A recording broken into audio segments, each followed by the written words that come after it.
안녕하세요. 환경처리시설 설계 수업을 담당하고 있는 송원철입니다. 오늘은 마지막 수업 자료로 우리가 설계했던 내용들을 도면으로 표기하는 방법에 대해서 설명을 드리고자 합니다. 설계 내용 가운데 우리가 지금까지 구조물을 설계를 하고 또는 환경처리, 하수처리시설을 설계를 한 것들을 실제로 시공을 하기 위해서는 도면화가 필요합니다. 그래서 도면화를 할 때 어떠한 도면들이 기본적으로 필요한지, 최소의 도면, 설계 시공 도면까지는 아니지만 시공을 하기 위한 도면들은 상당히 도면의 장수가 많기 때문에 처음 제가 올려드렸던 각종 설계와 관련된 자료에 보시면 울산시 외하수 처리장 증설 또는 시설 고도 처리 시설 변경 공사와 관련한 도면 자료까지 다 올라가 있습니다. 거기 보시면 상당히 많은 도면들이 필요합니다. 하지만 이제 가장 먼저 기초적인 설계에서 가장 중요한 도면들은 어떤 것들이 있는지 이런 걸 좀 설명을 드리고 어떻게 작성을 하는지도 설명을 드려보겠습니다. 오늘 수업에 사용했던 도면들은 제가 별도로 다시 참고 자료로 수업 자료를 올려놓겠습니다. 여러분들이 보시고 나중에 과제로 여러분들이 지금까지 했던 전처리, 뭐 스크린, 그 다음에 뭐 1차 침전지, 생물학적 처리, 뭐 2차 침전지, 그 다음 뭐 소독조나 이런 것들이 필요하다 그러면 그건 여러분들이 설계를 하시고 지금까지 해왔던 부분, 생물학적 처리까지에 대한 부분을 감안해서 여러분들이 도면을 한번 그려주시는 게 필요할 것 같습니다. 어떠한 형태로 생겼다 라고 좀 생각을 해서 그려주시는 게 좋을 것 같습니다. 이거는 과거 통영시에서 일반 산업단지를 조성하면서 산업단지 내에 하수처리 시설을 설치하는 그 과제와 관련한 도면입니다. 도면 그 앞부분이고요. 그다음에 도면에 들어가는 내용들을 한번 보면 뭐 표지라든지 도면 목차, 이제 이게 도면 제출할 때 도면들에 들어가 있는 목차들입니다. 어떤 도면을 우리가 그렸다, 여기서는 어떤 도면을 위주로 했다라고 표시를 해주는 거죠. 표지가 있고 이제 목차를 이제 보여주고요. 그 다음에 중요한 게 처리계통도와 수리계통도가 들어가집니다. 근데 여러분들이 지금 수리계통도는 수리계산을 해야 되기 때문에 지금 표시하기는 좀 힘들 것 같고요. 여러분들께서는 나중에 과제로 제출하실 때는 목차까지는 사실 필요가 없고 이 처리계통도를 꼭 그려주셔야 됩니다.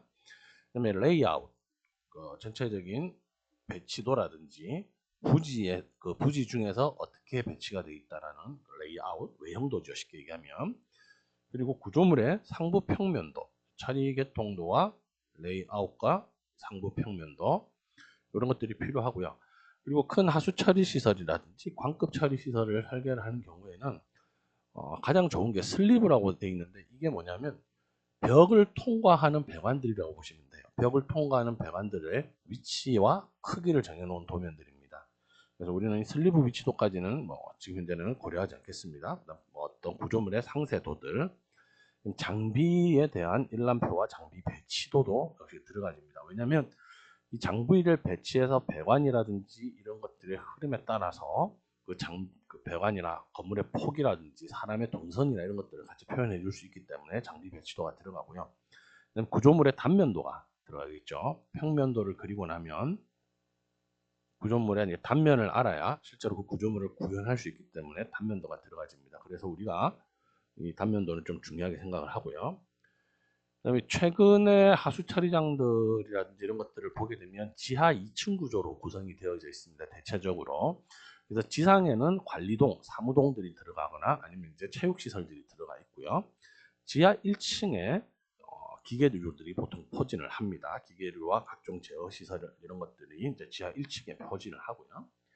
지하 2층 부분이 대부분 수조로 이루어져 있습니다. 수조와 또 지하 2층 수조 측면으로 지하 2층에 또 펌프장들 이런 것들이 펌프실들이 배치가 되어 있는데 그래서 이제 지하층에 또 평면도가 필요하죠. 제일 상부 평면도와 상부의 구조물 평면도와 지하 1층 뭐 구조도 이런 것들이 필요합니다. 이 구조도는 이제 철근 배근도라든지 이런 것들을 얘기하는 거고요. 그다음에 구조물을 봤을 때 단면도 평면도 외에 외형을 보여줄 수 있는 정면도 측면도들이 또 필요합니다. 배면도까지.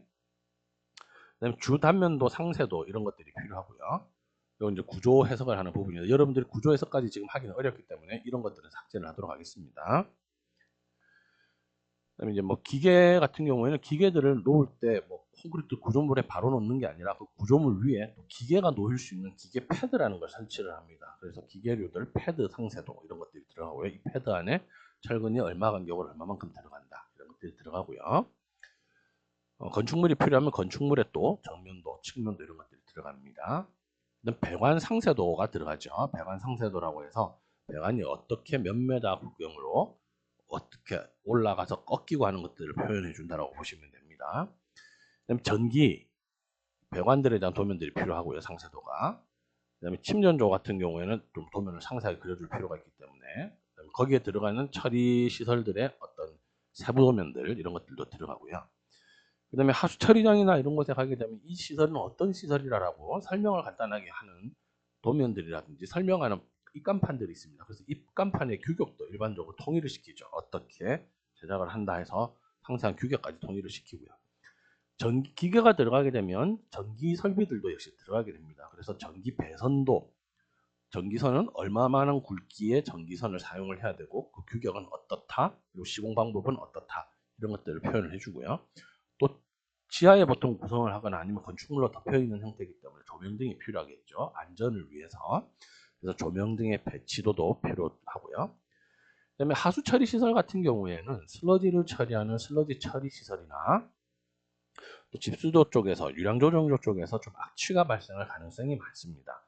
그렇기 때문에 그런 악취들을 제거시켜 주기 위해서 덕트 환기 시설이 필요한데 환기할 때 공기를 포집해서 탈취 시설이나 이런 쪽으로 보내주기 위한 배관이 필요한데 그걸 덕트라고 하죠. 그래서 덕트의 개통도를 또 따로 그려줘야 됩니다.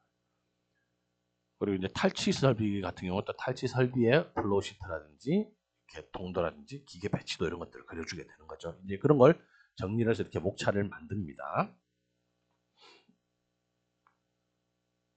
자, 그리고 그 다음 이제 목차가 만들어지면 이제 우리가 처리 개통도 여러분들이 만들어야 될 게 목표에서 먼저 살펴보면 여러분들이 나중에 과제로 제출해 줘야 될 부분들은 뭐냐면 이 처리 개통도 그 다음에 레이아웃 내가 어떤 하수 처리 시설을 여러분들 지금 용량을 설계를 했을 겁니다. 뭐 3만 톤이면 3만 톤, 6만 톤이면 6만 톤 하수 처리 시설을 설치하겠다고 했는데 이 지역을 어디에다 설치할 건지 가령 뭐 언양에 어디쯤에 설치를 할 거다 하면 그 지역에 뭐 지적도라든지 이런 것들 요즘 그 네이버 맵이라든지 또는 저 인터넷 맵에 보시면은 그 지적도가 나와집니다. 그걸 바탕으로 대충 지형의 모양을 따내고요. 그 지형 중에서 나는 어떻게 배치를 할 것이다 이렇게 해줘야 되는데 여러분들 그 레이아웃까지는 좀 힘들 것 같아요. 그래서 처리 개통도 하고 상부 평면도 그리고 몇 가지 단면도들 여러분들이 필요한 대로 만들어 주시는 게 좋을 것 같습니다. 그리고 만약에 그릴 수 있다고 하면 여러분들이 측면도 정도 해주시면 좋겠는데 요거 정도 필요할 것 같고요. 가장 중요한 게 제일 중요한 건 처리 개통도죠. 그 다음에 상부 평면도 이런 것들이라고 보시면 되겠습니다. 그리고 추가하면서 설명을 하면서 또 필요한 도면들은 요구를 하도록 하겠습니다.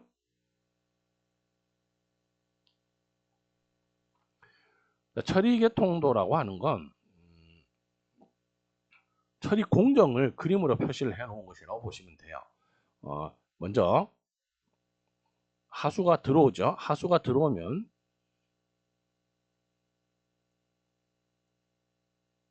이렇게 하수가 유입이 되어져 들어옵니다. 하수가 유입이 되어져 들어오면 조목 스크린과 세목 스크린을 설치를 한다고 되어 있죠. 그리고 이 침사조에서 조목 스크린과 세목 스크린을 설치하고 바로 이 조목 스크린 거친물이 이 침사조에 저장이 됩니다. 침사조에 저장이 된 것들을 원수 펌프를 이용해서 유량 조정조로 넘기겠다라고 얘기를 한 겁니다. 보통 이제 이 유량 조정조로 넘길 때는 그냥 넘기는 게 아니고 이제 여기 보통 스크린이 하나 또 들어갑니다. 원래는 스크린이 들어가야 되는데 여기 좀 빠져 있는데요. 초미세 스크린, 이제 미세 스크린이 되는 거죠. 세목 스크린보다 더 작은 1mm짜리나 또는 뭐 2mm짜리 이런 미세 스크린을 거쳐서 유량 조정조로 저장을 합니다.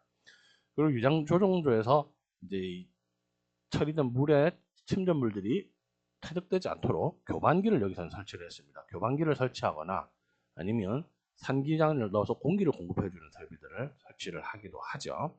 최근에는 공기 공급 설비들이 늘어나면 탈취 풍량이나 이런 것들이 많이 늘어나고 또 포집을 해서 뚜껑을 덮어줘야 되는 부분들이 있다 보니까 교반기를 이용하는 경우들도 많이 있습니다.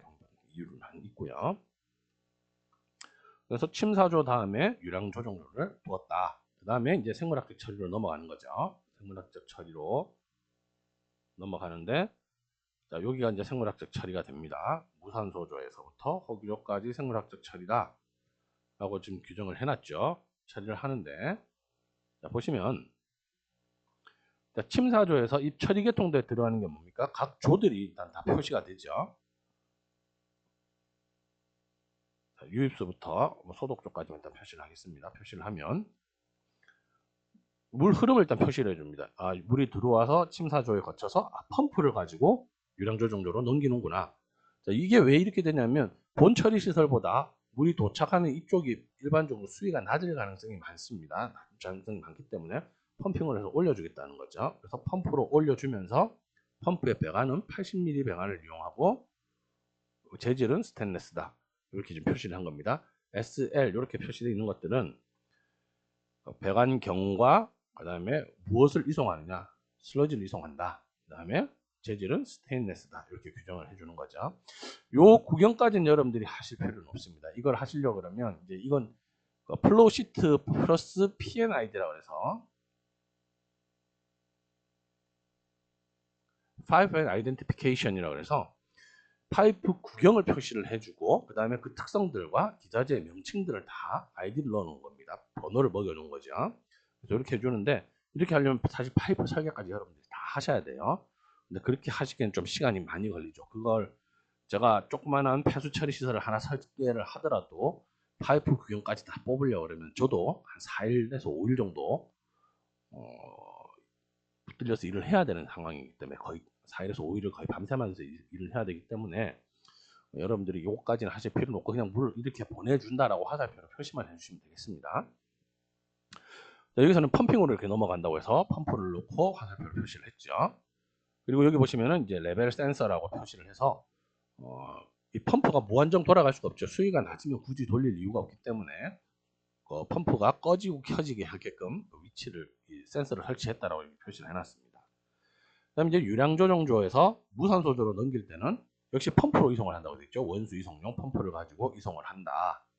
이송을 하고 여기 R1은 뭐냐면 리턴이래요. 어디선가 물이 들어온다는 겁니다. 어디서 들어온지는 뒤쪽에 보면 이 R1으로 간다고 되어 있는 게 여기 있죠. 즉 일단 이거는 이제 어디서 들어온다는 얘기입니다. R1에서 이쪽으로 물이 들어오는 게 있다. 이 펌프로 원수 들어오는 거 외에 R1에서부터 들어오는 게 있다라고 표시를 한 겁니다. 한 도면에 보면 너무 복잡해지니까 이걸 단축으로 해놓은 거죠. 일단 유량 조정조에서 생물학적 처리 공정인 이 공정까지를 물을 집어넣는데 펌프로 원수를 집어넣겠다. 역시 여기 수위 센서를 붙여서 펌프로 집어넣겠다라고 얘기를 했고요. 여기에 보면 이제 유량 조절 장치라고 하는 게 특허라고 합니다. 유량 조정 장치를 통해서 일정량만 물이 들어갈 수 있게끔 이렇게 조정을 하겠다라고 하는데 최근의 동향들은 뭐냐면 이런 유량 조절 장치를 쓰기보다 그냥 유량계를 설치하는 경우들이 많습니다. 유량계를 설치해서 유량계와 펌프를 연동시켜서 펌프의 회전수를 줄여서 유량을 변동시켜 줄 수 있게 해주는 거죠. 내가 목표하는 유량 몇 톤 이렇게 집어넣으면 펌프가 자동으로 유량을 맞춰서 그 양만큼 들어가게 하는 게 최근 추세입니다. 일단 여기는 이렇게 펌프로 유량을 조절해서 무산소조 물을 집어넣는다. 그리고 이 무산소조에는 수중 교환기가 들어가 있다.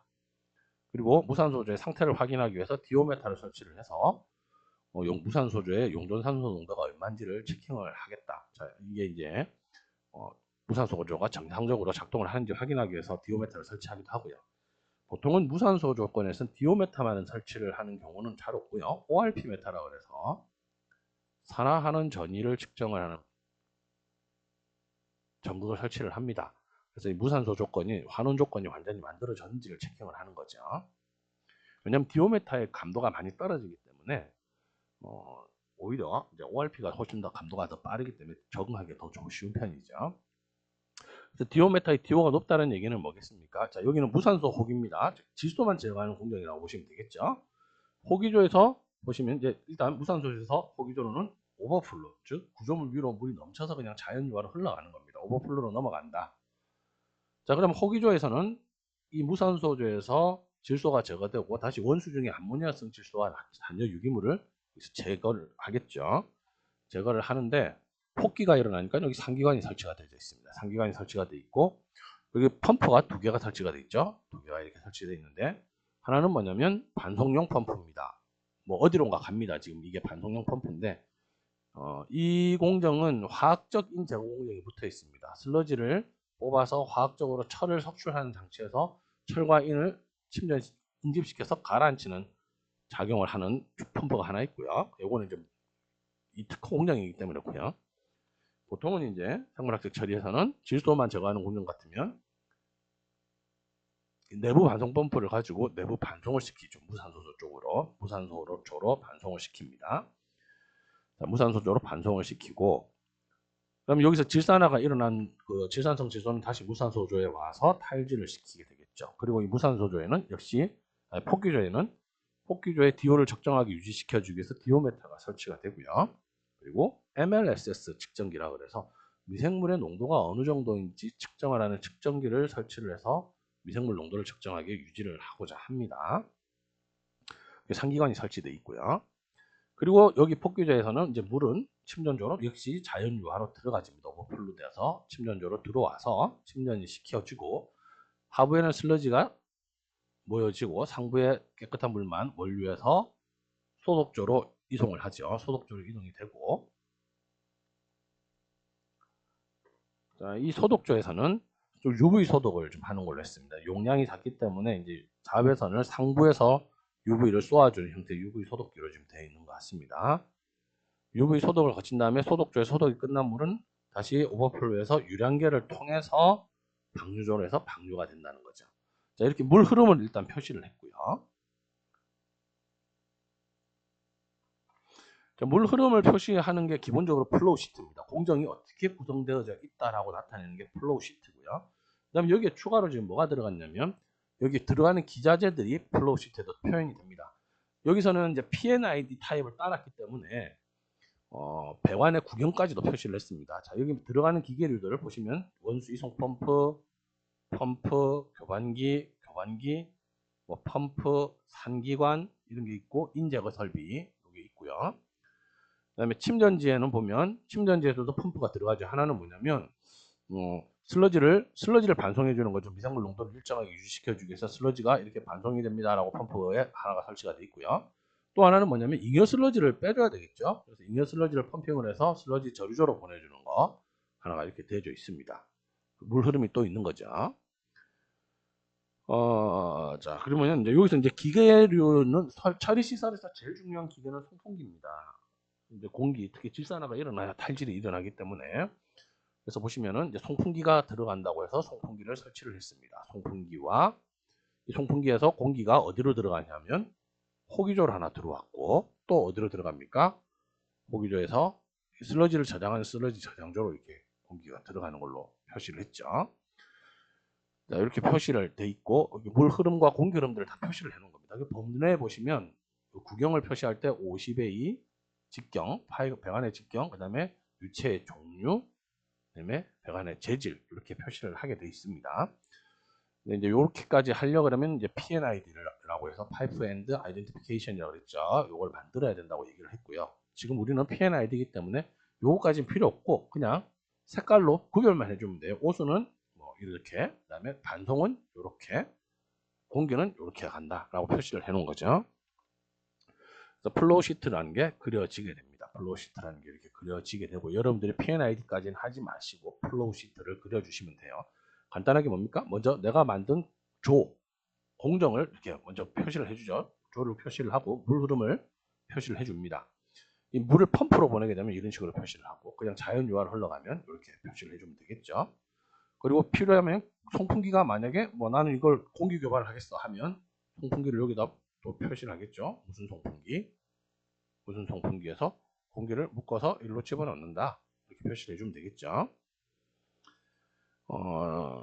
자, 이게 이제 플로우 시트입니다. P&ID는 지금 이거는 계략적인 플로우 시트지 정확한 P&ID도 아니고 계략적인 플로우 시트라고 보시는 게 정확합니다. 자, 그 다음 이게 뭐냐면 이제 수리계통도라고 하는 거예요. 수리계통도라고 하는 건데 이게 이제 사실은 그려져야 됩니다. 자, 모든 물은 배관을 통과한다든지 관거를 통과하면서 수도 손실이 생기게 되거든요. 그러면 수도 손실을 감안했을 때 가령 예를 들면 이 무산소조와 호기조 또 유량조정조가 있는데 만약에 유량조정조의 수위가 수도 손실을 감안하지 않고 똑같이 만들어 놨다고 했을 때 어떤 경우가 생기겠어요? 자연조화로 간다고 하면 잘못하면 이 수도 손실 때문에 이쪽에 있는 물이 뒤로 역류하는 수가 생길 수가 있습니다. 그것을 방지해 주기 위해서 이 수리계통도를 그리는데 이 수리계통도는 물의 수위를 표시를 해주는 거죠. 여기 HWL이라고 하는 거는 하이워터 레벨을 얘기하는 겁니다. 가장 수위가 높을 때는 몇 메타까지 올라온다라고 얘기하는 거고요. 그 다음에 무산소조, 호기조, 침전조는 거의 수위가 고정되어 있을 겁니다. 그래서 하이워터 레벨이 되고 유량조정조도 하이워터 레벨이 있고 로우워터 레벨도 있습니다. 가장 물이 낮을 때는 얼마까지 떨어진다 이런 것도 표시를 하는 거죠. 그래서 이제 그 수위를 표시를 해주는 거예요. 우리가 어떤 기준점을 기준으로 해수면을 기준으로 해서 이 수위를 표시를 해주는 겁니다. 그럼 여기에 뭐가 들어가냐면 구조물의 높이도 표시가 되는 거예요. 구조물의 높이와 수위를 이렇게 표시해 주는데 이걸 하려면 수리 계산을 다 해야 돼요. 관거에 따른 수도 손실, 그 다음에 수로에서의 수도 손실, 그리고 웨어를 통해서 넘어갈 때의 수도 손실 이런 것들을 계산해야 되는데 그 부분은 여러분들이 지금 할 수가 없기 때문에 수리계통도는 여러분들 작성하지 않으셔도 됩니다. 자, 그 다음 이제 구조물 평면도입니다. 레이아웃 평면도죠. 상부 평면도 거의 같은 개념이라고 보시면 돼요. 레이아웃에 계략적으로 이 레이아웃과 상부 평면도는 같다고 보시면 되는데 상부 평면도를 보시죠. 상부 평면도 레이아웃에는 이제 구조물만 들어간 게 아니라 기계류도 어느 정도 들어가집니다. 보시면 이 부분이 처리 시설입니다. 처리 시설, 수처리 시설이고요. 여기가 탈취 설비가 배치된다. 그다음에 여기는 송풍기를 여기에 설치한다. 라고 좀 배치를 잡아 놓은 거죠. 이게 레이아웃 도면입니다. 그래서 그 각각의 지금 보시면은 침사조가 여기 있고 물이 이렇게 들어오겠죠. 이렇게 어디선가 물이 들어와서 침사조에서 가라앉고 여기 보면 개구부가 표시되어 있습니다. 열려있는 개구부가 있는데 여기 펌프가 들어가겠죠. 펌프가 들어가서 유량조정조로 물을 넣게 됩니다. 그리고 유량조정조의 이 계구부에서도 마찬가지로 펌프를 가지고 물을 여기 이제 펌프 피트가 있겠죠. 여기서 펌프를 가지고 물을 무산소조로 넘기게 되는 거죠. 유량조정조는 이제 두 칸을 이렇게 만들었습니다. 이제 구조를 감안해서 만든 거고요. 원래라면 이제 여러분들 토목 구조 해석까지 해야 되겠지만 구조 해석하는 게 사실 쉽지가 않습니다. 쉽지가 않아서 그냥 기둥이라든지 보라든지 이런 것들을 일단 빼고 구조물 사이즈를 그대로 그려주시면 됩니다. 그대로 그려주시면 되고요. 탈지 설비는 가로 세로가 얼마다. 본 시설물도 가로 세로가 얼마다 이렇게 표시를 해주는 게 레이아웃 도면입니다. 도면에는 스케일이 이렇게 들어가기도 하고 스케일이 없는 경우에는 스케일은 뭐 없다 이렇게 표시를 해주셔도 됩니다. 스케일이 없다는 얘기는 실스케일로 그리겠다는 얘기입니다. 여러분들은 그냥 실스케일로 그려주시길 바랍니다. 캐드가 아직 서투신 분들도 있기 때문에 그려주시고, 그 다음 상부 평면도는 구조물 이제 탈취 설비라든지 브러쉬를 빼고 실제 구조물이 어떻게 그렸는지 상부에 그림을 그려 놓는 겁니다. 세부적으로. 아까 레이아웃은 대충 가로 세로 크기만 표시를 한 건데 여기는 이제 보시면은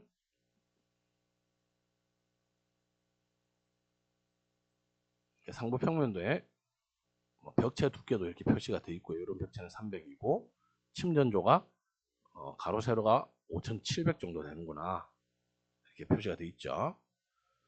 여기 중간 부분이 이렇게 오픈이 되어 있습니다. 이 부분이 열려 있다. 열려 있는 부분이고 폭기조도 이 부분이 오픈이 되어 있습니다. 그러니까 이 오픈되어 있는 부분 사람이 떨어질 수 있겠죠. 그래서 난간을 이렇게 둘러야 된다라고 시공할 수도 표시를 해줬고요. 자, 무산소조도 여기가 오픈이 되어 있는데 여기는 난간을 두르지 않고 스틸 그레이팅이란 거 이제 이거 발판을 이렇게 뚜껑을 덮도록 이렇게 해놨습니다. 이렇게 하라고 돼 있고 여기 이제 펌프 피트인데 여기도 스틸 그레이팅으로 덮어라. 여기도 스틸 그레이팅으로 덮어라 이렇게 표시했고요. 사실은 이제 호기조에서 무산소조에서 호기조로 넘어가는 이런 구간들은 여기 이제 물이 자연 유화로 넘어가기 때문에 넘어갈 수 있는 계구부 표시가 또 벽체 쪽에도 표시가 돼 있어야 됩니다. 자, 그래서 물이 이제 여기 보면 여기가 이제 스크린 수로입니다. 스크린을 여기다 설치를 하고 물이 들어와서 이 구멍을 통해서 밑에 있는 침사조로 물이 저장이 되는 거죠. 그리고 펌프를 가지고 유량조절 넘겨주는 구조로 구조물을 만들었고, 필요에 따라서 계단이 이렇게 있습니다. 계단을 통해서 밑으로 내려가게 이렇게 해놨죠. 계단이 필요하다. 필요한 구간은 계단을 설치를 했습니다. 여러분들이 계단까지 사실 좀 하시기는 힘들 것 같아요. 힘들 것 같긴 한데 최대한 여러분들 표현할 수 있는 방법대로 이런 평면도를 한번 그려주십시오. 구조물 평면도를 그려주시고요. 그 다음에 여기 보면 이거는 이제 뭐냐면 슬리브 위치도라고 돼 있죠. 이 슬리브 위치도가 뭐냐면 배관이나 물이 흘러가는 공간, 그걸 슬리브라고 얘기하는 겁니다. 그래서 보면 오픈 슬리브라 그래서 구조물 벽에다 구멍을 그렇게 박스로 크게 뚫어 놓는 형태를 오픈 슬리브라고 하고요. 그 다음 배관 슬리브라고 하는 건 위쪽에다 표시를 해둔 겁니다.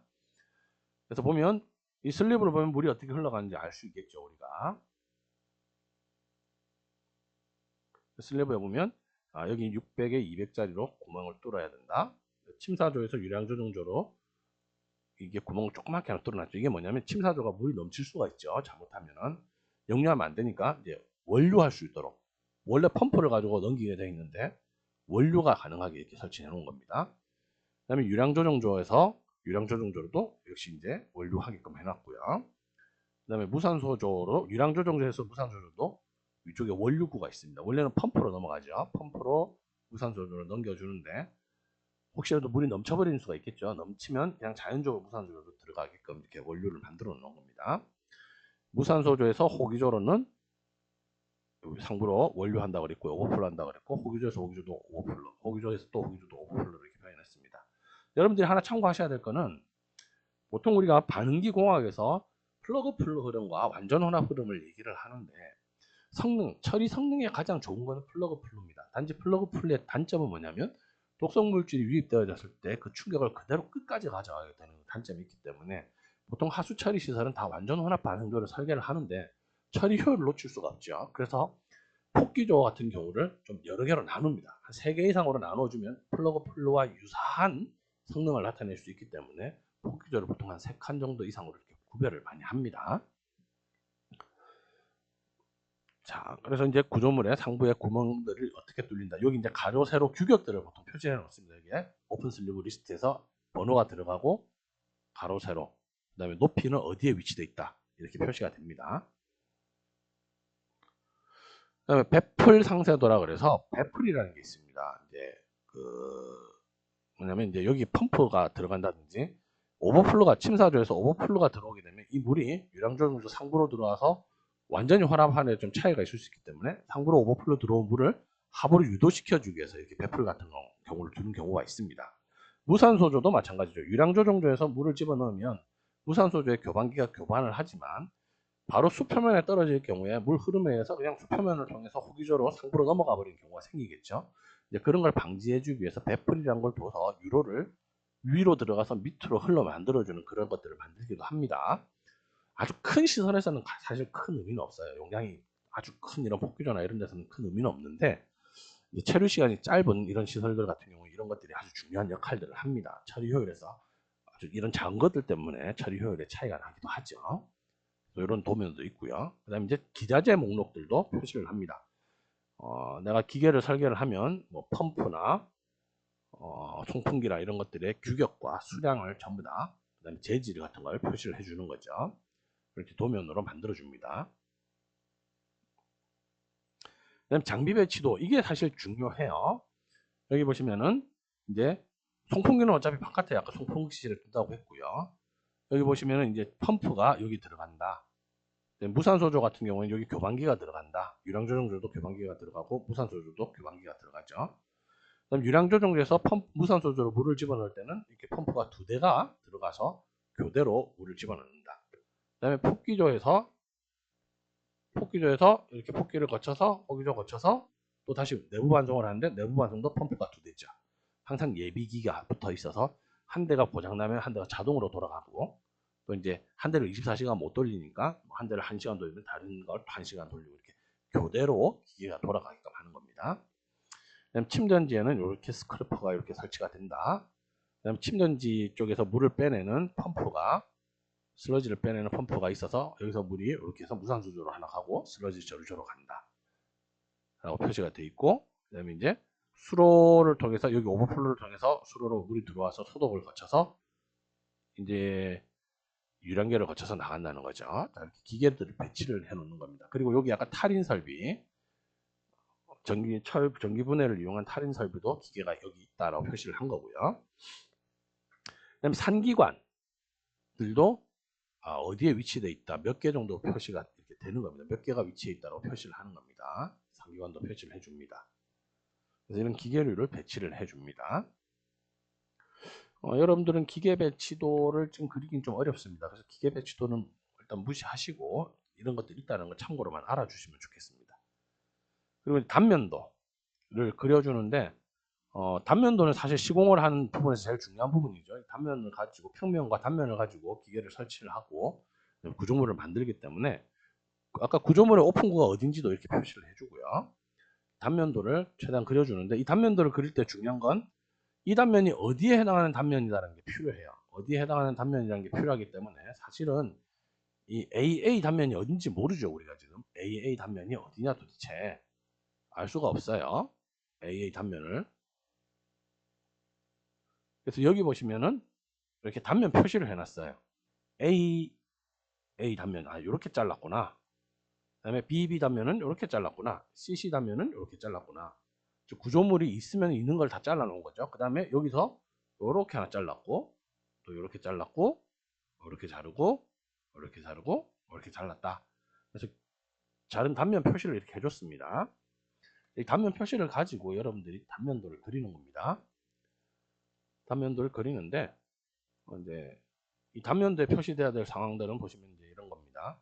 지금 여러분들 기계 배치 단면까지는 기계 배치까지 그리기 어려우니까 기계들은 무시하시고요. 이 단면을 자르고 나서 구조물이 어떻게 되어 있냐. 아까 여기 스크린 수조가 있었죠. 스크린을 설치할 때 그 밑에 침사조가 이렇게 있다고 했죠. 하부에 구멍이 뚫려 있다고 바닥으로 물이 들어와서 물이 이렇게 내려간다고 말씀을 드렸습니다.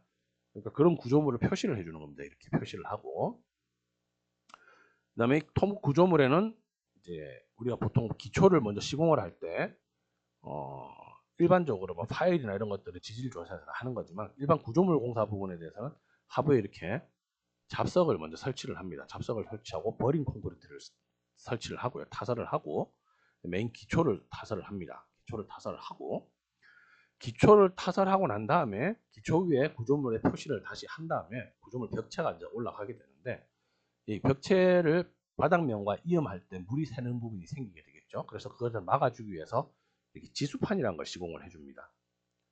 지수판 표시를 해놓은 거고요. 그다음에 벽체라든지 두께는 벽체의 두께도 이렇게 표시가 되죠. 벽체의 두께도 표시가 되고 가로 폭과 높이가 지면상에서 이제 도면으로 표시가 되어집니다. 그래서 여러분들이 이런 폭과 높이를 같이 표시를 해주시고 지면이 어디다도 표시를 해주는 거죠. 파이널 그라운드 레벨이라고 해서 지면이 어디에 있다도 표시를 해줍니다. 그래서 기계류들은 빼시고 이런 오픈구의 위치라든지 그리고 오픈구의 크기를 여러분들이 표시를 해주신다고 보시면 됩니다. 그래서 여러분들이 만들어 놓은 도면의 단면을 구조물별로 다 잘라서 이렇게 단면도를 만들어 주십시오. 기계에 대한 부분들은 무시하시고요. 단면도를 다 만들어 주시고,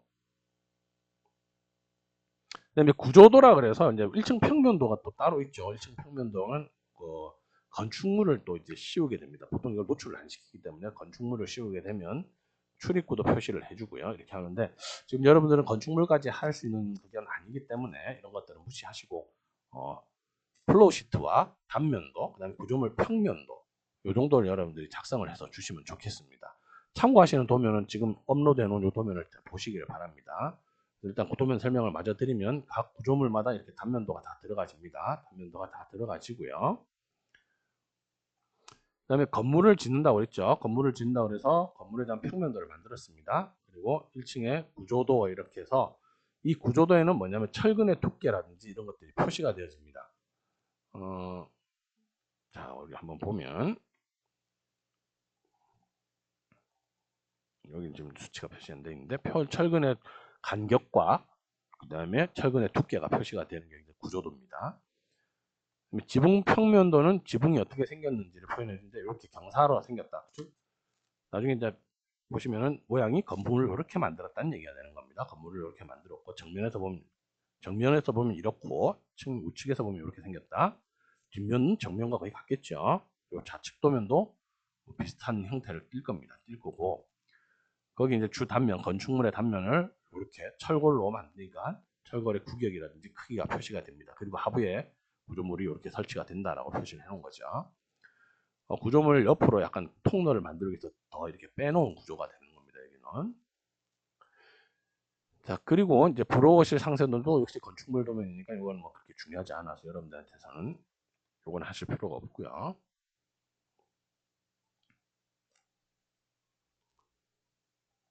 그리고 이제 이게 여러분들 이제 중요한 부분 중에 하나인데, 에어헤드 상세도라 그래서 이제 우리가 여기 보시면 약간 투영도 비슷하게 좀 이렇게 그려져 있죠. 이게 이제 2.5D 형태의 ISO 도면입니다. ISO 도면이라 그래서 이게 뭐냐면 기계가 배치가 되면 기계에서 배관들이 어떻게 구성이 되는지를 이렇게 표현해 주는 거예요.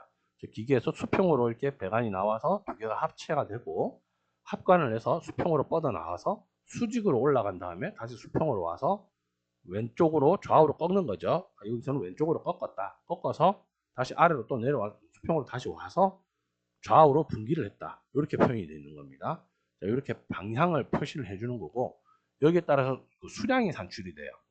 보시면은 배관의 수량 뭐 이제 PPE, PP, 그다음에 엘보 여기가 이제 엘보입니다. 이 부분 L자 형태로 꺾이는 거 엘보 그다음에 뭐 밸브 같은 거 플랜지 이제 이런 게 플랜지로 표시를 하는 거거든요. 플랜지 그다음에 밸브 체크 밸브 게이트 밸브 이렇게 해서 밸브의 수량과 규격 이런 것들 그다음 배관 같은 경우에도 가로 세로 길이가 다 있죠. 이렇게 해서 길이의 파이프입니다. 파이프 스테인리스 304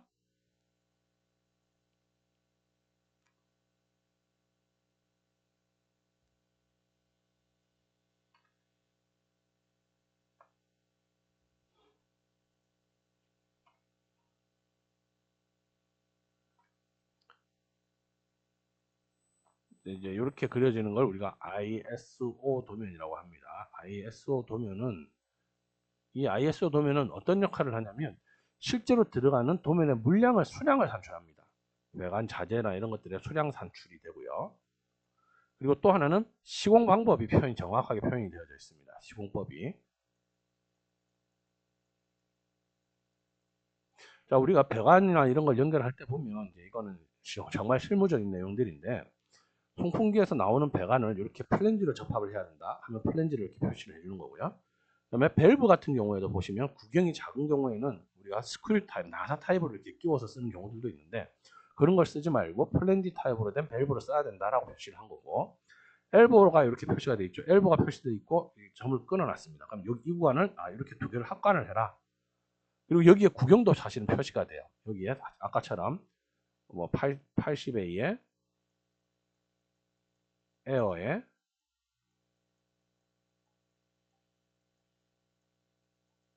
사실 요 재질에 대한 이 아이덴티피케이션도 정리가 되어 있어야 됩니다. 여기가. 그렇게 해서 보면 그 자재들의 수량이 산출이 되죠. 이렇게 이 역할을 하는 게 가장 수량과 시공 방법을 산출해 주는 게 이 ISO 도면입니다. 요거는 이제 사실상 설계가 거의 실시 설계에 가깝게 되어야 나오는 부분이고요. 기초 설계 견적 단계에서 나오게 됩니다. 여기도 보시면 ISO 도면이 나오죠. 이렇게 다 갈라서 배관들이 공기 배관입니다. 아까 앞쪽에서 와서 여기 메인 헤더라는 배관에서 에어라인 1번부터 17번까지 에어라인 밸브들이 다 설치가 된다. 그리고 밸브는 전부 다 플랜지 타입 밸브를 설치를 해서 공기가 이렇게 꺾여서 배관들이 다 깔린다는 얘기가 되는 겁니다. 이렇게 하는 게 ISO 도면이고요. 펌프도 마찬가지예요. 펌프 같은 경우에도 펌프 두 대가 올라와서 중간에 뭐 익스텐션 조인트, 플렉시블 조인트 같은 걸 설치를 하고 자, 이거는 이 부분은 뭐냐면 슬래브예요. 즉 상부 슬랍으로 관통해서 물이 올라와서 익스펜션 조인트를 설치를 하고 체크 밸브와 볼 밸브를 설치를 하고 플랜지 타입 밸브를 설치를 해서 합관을 시켜서 또 펌프를 통해서 유입시키고 이 반대로 바이패스 배관을 통해서 또 거꾸로 조로 물이 하나 들어오게끔 이렇게 만들어서 결국 밸브를 조정해서 유량을 조절하겠다 이런 내용이 되는 거죠. 이런 게 이제 ISO 도면이라고 보시면 돼요. 그래서 모든 기자재별로 ISO 도면을 그리고 그리고 그 ISO 도면이 다른 기자재 도면과 같이 겹치는지 아닌지를 평면도 상에서 같이 표현을 해주는 게 필요합니다. 그리고 이제 뭐 각종 기자재 상세 도면도 이렇게 들어가고요. 여러분들 이런 거는 사실 필요가 없으니까 여러분들 하실 필요 없고, 그 다음에 동력 배산도라 그래서 우리가 기계 배치도가 있었죠. 기계 배치도가 있으면 여기 펌프가 있었고, 펌프가 있고 감속기가 있고 여기 있습니다. 그러면 뭐가 됩니까? 이 펌프들을 작동하기 위해서 전기가 가겠죠. 그럼 전기선 배선을 이렇게 그려줍니다. 전기선을 어떻게 배치하겠다. 뭐 내가 트레이를 설치를 하겠다 하면 이렇게 돌려서 설치할 거고, 이 전기선을 내가 땅속으로 상부 슬라브에 매립을 하겠다면 매립을 시켜서 올라오겠다, 이렇게 표시를 하는 거죠. 그리고 여기에서는 중요한 게 뭐가 들어가냐면, 여기도 마찬가지입니다만 전기선의 규격이 들어갑니다. 전기선의 굵기와 가닥수, 그 다음에 전선의 종류, 이런 것들이 들어가줘야 되는데 이건 여러분들이 할 수 있는 게 아니기 때문에 참고로 이런 도면이 들어간다는 걸 알아주십시오.